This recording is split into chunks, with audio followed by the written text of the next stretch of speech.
Матичната партија викендов со серија, со пресконференција, па со серија соопштенија, ве обвини дека сте дел од некоја организирана шема на ВМРО ДПМН за однатре да ја рушите СДСМ. Дали сте дел од некаква организација на ВМРО ДПМН? Одговорот е многу едноставен не. Тоа е прво, второ би ве коригирал веднаш во самото прашање. Мојата матична партија не се однесува вака. Ова што сега се случува на СДСМ е поединци кои што во моментот раководат со партијата се кријат позади големото име на СДСМ и му нанесуваат штета и срам со сето ова што се случува, вклучително и она што го споменавте што се случуваше викендов.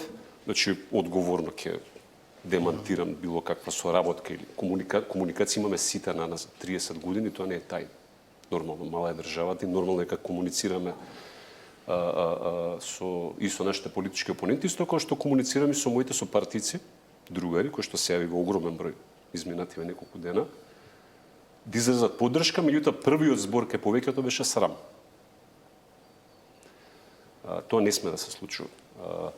Така што, повторно ќе кажам, ова што сега му се случува на СДСМ е срам, кој што му го нанесуваат поединци кои што раководат. Знаете за која комуникација ви се налутија? Искрено не. Искрено не, бидејќи јас од секогаш сум важел за човек кој што отворено комуницира со медиумите, затоа што сметам дека тоа е задача на еден одговорен политичар и тоа е обврска на голема партија. Значи, никогаш не сум се криел, ниту сметам дека треба тоа да го правиме како политичка партија, затоа што секој простор е добре дојде. Дури простор ако отидете на медиум кој што е секогаш критичен према политичката опција која што застапуваме, и ако ви отстапи половина час или еден час, тоа е половина час или еден час помалку простор да ве критикуваат, а повеќе простор да го кажете тоа што имате да го кажете вие во прилог на опцијата која што застапувате. Така што искрено не можам, ја и во првата реакција кој искрено ме оставија без зборови, овие поединци кои што го напишале тоа соопштение така како што го напишале. Првата реакција на еден од вашите колеги што ми се јави, ако го немав прочитано, беше за прв пат после 30 години ме оставија без зборови, без коментар, меѓутоа го искоментирав потоа секако. Ајде сега да бидеме целосно отворени. Првото гостување е гостување на Алфа телевизија, ова што велите од половина час. Меѓутоа имаше забелешки за ваш став изнесен во Дојче Веле, па дури од СДСМ го критикуваат и Дојче Веле. Кој е сега во целава ситуација збунет? Медиумите, СДСМ, Јован Деспотовски? Па, знаете како, јас повторно ќе кажам, повеќе, да, во првиот момент не бе збунет, меѓутоа веќе не су. Одговорно кажав дека апсолутно, значи сите тие работи се напиша во соопштението стоеше некакви повикувања на антифашистички вредности и така натаму. Мојот дедо Јоле Деспотовски, јас сум крстен на него, беше партизан кој што учествувал во борбите за ослободување на Скопје на Сремски фронт. И јас кажав, и ќе кажем уште еднаш, нема да дозволам. Не моите 30 години работи труд во партијата, него и моето име некој да го каља, не го знам, извинете, македонскиот збор соодветен. Да го валка. Да го валка, заради тоа што има некоја ситна игра која што очигледно никој не може да разбере. Така што би сочекал да видам кои се тие аргументи и кои се тие докази за мојата соработка со нашиот политички опонент, мислам да вистина небулозно. И секако нема го оставам тоа така, затоа што ќе кажам, значи нема дозволам не мојата матична партија, него вој срам да и се случува на мојата матична партија. Сега морам да ве прашам затоа што и јас не сум на чисто за кое точно однесување, за кои точно зборови се однесува реакцијата, затоа што јас секогаш во моите настапи сум умерен. Јас сум бил умерен во многу ситуации кога требало да бидам многу критичен. И дури тоа и за забелешка ми го наоѓале зашто работите не ги кажуваме отворено. Кај вас сме седеле тука кога беше кампањата за претседателските избори во партијата пред година и пол, кога за жал недоволно ги кажавме работите јасно.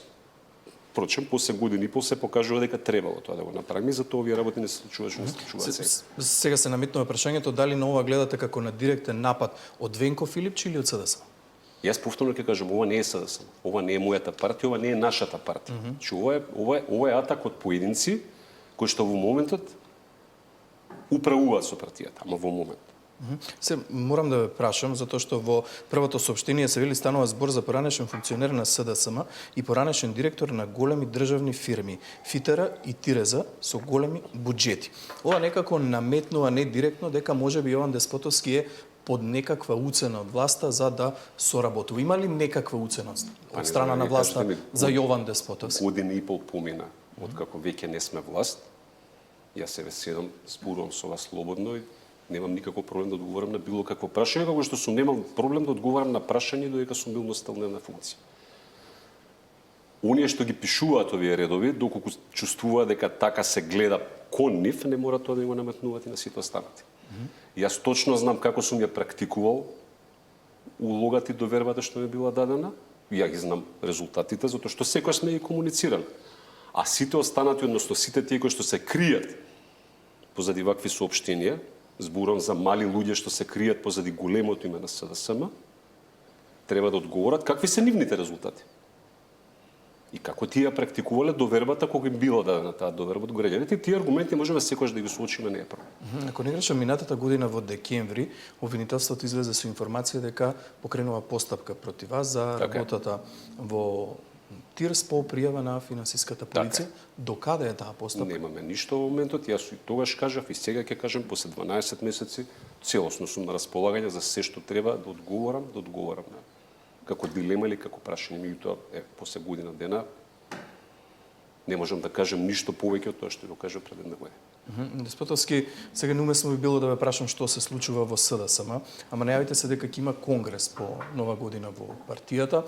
Има ли можност да се гледаме незадоволство не само од ваша страна? Оставка од раководството побара и поранешниот градоначалник на Скопје Петар Шилегов. Ќе се појавите ли на тој конгрес? Има ли можност на тој конгрес да се побара јавно некаква одговорност? Какви се можностите кои што би можеле да се случат на тој партиски конгрес? Статут на партијата е доста широк по тие прашања, секогаш може да се побара. Јас не сум делегат на конгресот, така да, освен ако не добиам покана како гостин да учествувам, секако не би учествувал.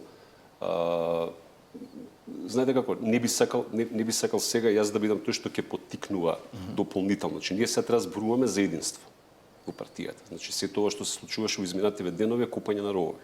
Самиот факт што се огромен број на луѓе да изразат поддршка е добро за мене. Добро е за вредностите и идеите што ги застапуваме, меѓутоа генерално не е добро за СДСМ. Затоа што наместо да отвориме фронт нормално водоводници политички фронт кон власта, ние си купаме ровови меѓу себе. Значи ние не обединуваме. Така што сето она што треба да се случува на конгресот и сето тоа што ќе случува понатаму. Ја не мислам дека работите ќе се расчистуваат брзо, меѓутоа и ова е, ајде да кажеме, еден добар чекор во правец на расчистување на работите. Тоа што јас кажам. Раководството на партијата излезе со своји ставови, јас сега ќе почекам да имам доказите. Доколку не ги видам тие докази, во тој случај јас ќе побарам одговорност за јавно изразен збор, за валкање на мојот образ и на нанесување на срам на мојата партија.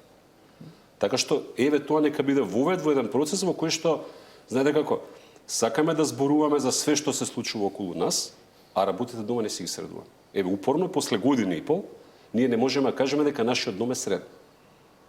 Впрочем, реакциите на јавноста се такви, реакциите на нашите партиски членови се такви. Така што, повторно ќе кажам, се тоа што се случува можеби не е така лошо. Еве, нека биде прв чекор, еве во расчистување на тие работи. Како може да се случи тоа обединување во СДСМ според вас? Многу едноставно. Ако го слушаме, тоа што наназад години го избегнуваме да го направиме, ако го слушаме ставот на луѓето.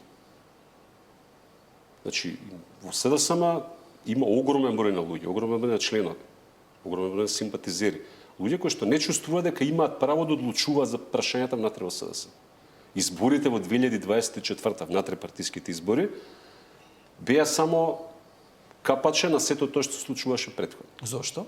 Заради тоа што прво на многу мал број на луѓе беше овозможено да гласат, иако статутот по словото на тоа што е напишано внатре овозможува сите што се регистрирани го направат. Меѓутоа 50-60 илјади бевме сведоци дека едва 10 илјади излегуваат и го искористија тоа право, а на многумина па им беше невозможно тоа да го направат. И сега повторно ќе кажам, ние како политичка партија сакаме да почнеме да ја градиме довербата кон граѓаните, повторно, нели, за да можеме утре избори да излеземе и да бараме довербата за да водиме државата, а при тоа ги забораваме нашите членови и забораваме на нив да им го вратиме чувството дека сепак се прашуваат за нешто. Бидејќи луѓето сега викаат, ама тоа таму што се случува во Скопје ние ме разбирате. Така да во моментот сме во ситуација во која што повторно ќе кажем поединци кои што раководат со партијата се целосно оттуѓени од сето тоа што се случува во рамки на на базата. Се додека тоа не се надмине, ние не можеме да зборуваме за консолидирана партија, ниту за сериозна опозиција, каква што е потребна на државата. И сега, овие поединци кои што велите дека го гледате тоа работење во СДСМ, комуницирате, разговарате, ве сте разговарали ли со Петреш и Легов? Работите ли на нешто за да се сменат работите Јас комуницирам во со сите. СДСМ? Значи јас немам, повторно ќе кажам, значи јас немам апсолутно никаков проблем 30 години од дете сум во политика. Од младина, значи повторно ќе кажам, комуницирам и со нашите, и со другите, и со сите. И тоа е нормално. И ако сакаме да имаме нормална држава, ние мора комуницираме, мора да задржиме одредено на ниво на политичка, човечка култура. Тоа е добро домашно воспитување. Ја можеби со Петре, со Игор, со Андреј, наброите ги кого сакат. Значи во одреден момент, значи ми се јави огромен број на поранешни високи функционери во владата и во партијата, со кои што ја не сум комуницирал 2 или 3 години, например. Или сме имале соработки и понекогаш кога сме дискутирале, сме имале спротивставени ставови. Луѓето се јави. Знаете зашто се јави? Затоа што и они се во партијата 15-20 години и нив ги боли се тоа што се случува и срамочно му се нанесува на СДС. Така што да, комуницирам апсолутно со сите. И јас сум транспарентен во тоа и немам проблем да го кажам. И ќе продолжам исто да го правам, нема дозволам никој да... Знаете како, едно од значи не може ние да се борим. Ние се боревме 11 години. Значи, со предходната власт на ВМРО-ДПМН на начинот на кој што практикуваше власт. И се боревме да имаат луѓето право да зборуваат нормално и да не шепкаат по телефони да кажуваат иницијали. После 10 години од тие избори тогаш, ние се доведуваме во ситуација меѓу себе се обвинуваме за јавно искажан збор. И се уште се прашувам кој е тој збор, не можам да разберам. Не само јас, сите се прашуваат. Повторно ќе кажам, тоа е срамот и штетата што му се нанесуваат на СДС, а не комуникацијата внатре меѓу луѓето. Таа мора да постои. Уште викендов излегува информации дека можно е да излезат нови партии после ова несогласување во СДСМ. Има ли воопшто такви размислувања, планови? Од моја страна, секако не, јас кажав, 30 години сум СДСМ, мојот татко бил член на првиот централен одбор на СКМ ПДП, значи кога се трансформираше партијата. Значи, апсолутно не од моја страна. Тоа сум го кажал, имаше такви разговори после председателските избори, па ме лепеа за знам, па ме лепеа за ВМРО-ДПМН, пак ќе ви кажам, слободно потпишете ме Јован Деспотовски член на СДС. И сега од СДСМ најавија дека ќе бараат од Централниот одбор исклучување на Јован Деспотовски од партијата. Може ли да се случи такво нешто? Треба ли да ве повикаат да го образложите сето ова за кое што ве товарат? Што ќе правите во една таква ситуација? Еве јас јавно ќе ги повикам да ги презентираат доказите за мојата соработка со ВМРО-ДПМН. Или со некој од медиумите, више не знам за кои медиуми го залепија, дали беше Дојче Вели или кој да, кај сме соработувале, па сме. Јас ќе ги повикам тие докази и ги објават јавно. Да ги видиме кои се тие фамозни разговори, средби, договарања, што и да е, со кои што ВМРО-ДПМН преку Јован Деспотовски ќе разнебитува СДС. Мисля дека ВМРО-ДПМН има многу поголем капацитет и многу подобро знае дека Јован Деспотовски не е човекот со кој што може да го разнебитуваат СДС. Што ако ви исклучат? Статутот дава правни механизми. Меѓутоа, ајде да не зборуваме за хипотетички ситуации. Повторно ќе кажам, би сакал да ги видам доказите, доколку ги нема тие докази, правната постапка ќе се инициирам ја повторно во рамки на партијата. Еве за крај, каде ја гледате ви иднината на СДСМ? Па јас искрено се надам дека следната година, кога ќе седиме во ово исто студио, вака пред крајот на годината, СДСМ веќе ќе биде силна партија, повторно силна партија, која што ќе биде реално потентна, му се спротистави на нашиот политички опонент и да може да нашата порака да резонира кај граѓаните и да почнеме да градиме поддршка. Има луѓе кои може да го направат тоа? Останаа луѓе во СДСМ? Секогаш. Деспотовски, благодарам.